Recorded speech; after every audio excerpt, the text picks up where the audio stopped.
think I would trust the crusty old guy to just fly the plane, because that's something that I found, you know, everybody here, we've taken calculus, we've taken physics in high school. It's not actually like that. It's not? No, I mean, high school physics takes you up to about 1680.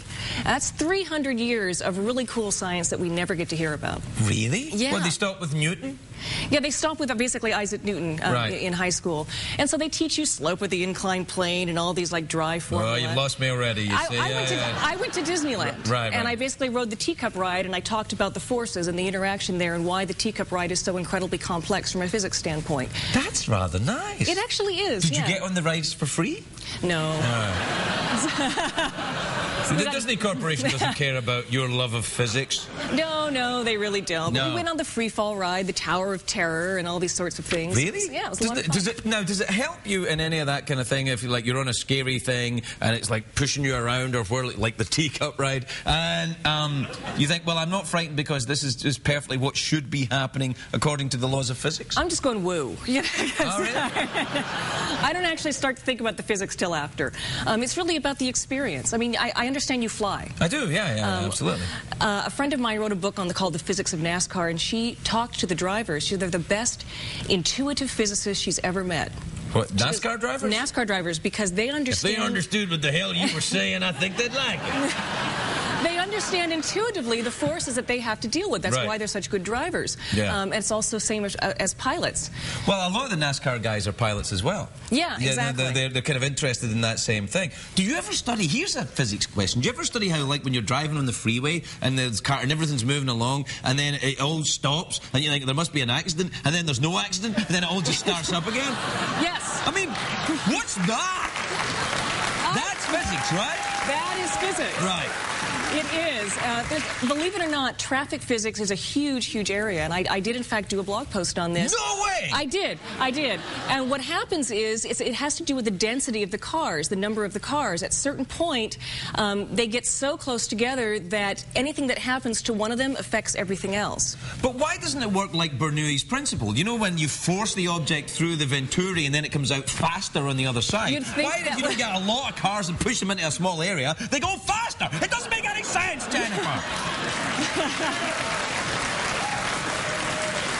Because you can push water together. You can actually make it fill a smaller area. You can crush the cars. They won't actually. I see. Work. So what you're saying is, if we made cars out of some kind of spongy form thing, which could happen, you never know. Then the cars could all squeeze together and they would go faster. Yeah, well, they probably could. Yeah, as it went through the funnel, it just basically whoosh. The same thing that you get with the Venturi effect. Well, I think that we should probably start making foam cars then. Would that work? Would a car work if it was made of foam? Well, it'd be pretty comfortable. But does the car... I guess the power-to-weight ratio is going to be better, I think. And then you think, well, but if you crash... But if everyone's got a foam car, then it would be a laugh. It would actually be a lot of fun. You'd be cozy. You'd be like, I crashed on the way home. It was adorable. Now, so you are an English major then? You didn't actually study physics? Don't hold it back. Everything I know about physics, I learned... Is your husband an English major? Or is he... He is a theoretical physicist at Caltech. Really? Yeah, I like to say that he deals with the very big and the very small, and I deal with all the messy stuff in between. The good stuff. Is that a kind of sexy thing? It can be. Yeah. It can be. Right, no, so you married a physicist, so you understand what he's saying? Sometimes. Is he Austrian with wild hair? He is not. He's American. Doesn't sound like a physicist to me, then.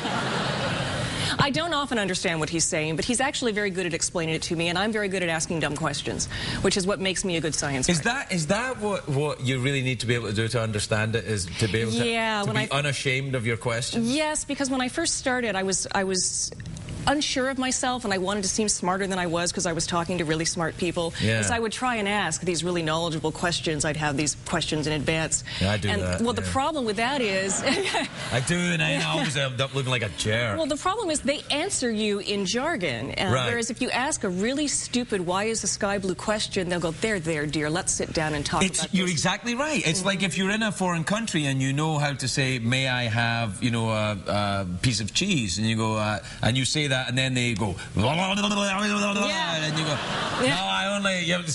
you're meant to just say yes, and then everything will be fine. I have a very good example of this. You guys know about the invisibility cloak in Harry Potter. Yeah. There's actually that's my TARDIS. Yes, there is a type of material that they think will one day make things like that possible. You can get this shielding. And I was trying to get... I just went to the bathroom a little bit. I was trying to get the physicist to speak to me in English because they're called metamaterials, and he says, well, you know, what's important about this material is it has a negative index of refraction, and I just went, yay. And when he saw I didn't understand, he goes, okay. He goes, imagine if you dropped a pebble in the water and instead of rippling outward, it rippled inward. Well, that you're talking about changing the fundamental characters of both the pebble and the water. Exactly. Right? I says, but that's impossible. And he goes, and that's why it's interesting. And you learn stuff like this when you talk to physicists. But you got to get. But it sounds like it's disappearing up his own ass because you. They often sound like that. Right, because you. Can I say that? Yeah. You're welcome, scientists. But you can't change the property of the pebble or the water. Well, they actually thought that a negative index of refraction would in fact be impossible. It turns out it's not. You actually can, metaphorically speaking, make them go inward, and I have no idea how that works. It's blowing my mind, man. It blew mine too. Yeah. I think it blew theirs. And it's hard to blow a physicist's mind. Yeah, I think that's amazing. I nearly thought of a very dirty joke there. Because you're married to a physicist. Yeah, good time. Anyway, we're out of time. Care to investigate the physical properties of a mouth organ or an awkward When I was 12 years old, I fell in love with the mouth organ. I don't remember how to... I don't think so, but I can try and remember. Because if you can play...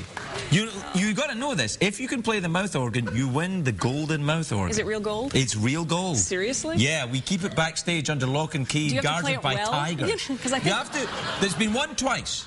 There's about half a dozen of them. There's been one twice. Billy Connolly won one, and who else won one? Somebody else. He looks like he would play the mouth organ. Billy can play, and somebody else can play. Can you play? If you can play well enough. I was 12. You know. Let's see. Let's see. If you're good enough, you will win it. How do I open this? Oh. I must say, my hopes are beginning to look... Yeah, there you go. This is like a brand new one. Yeah, it's fresh, for heaven's sake. It's stuck. There you go. There we go. Okay, you ready?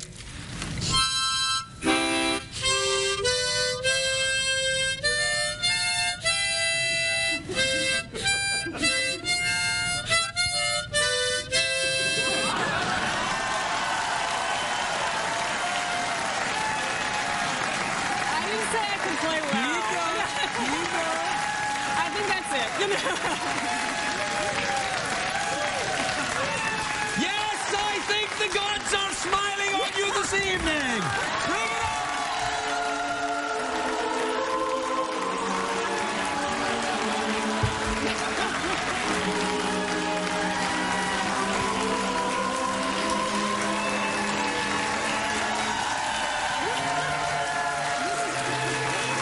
This is amazing.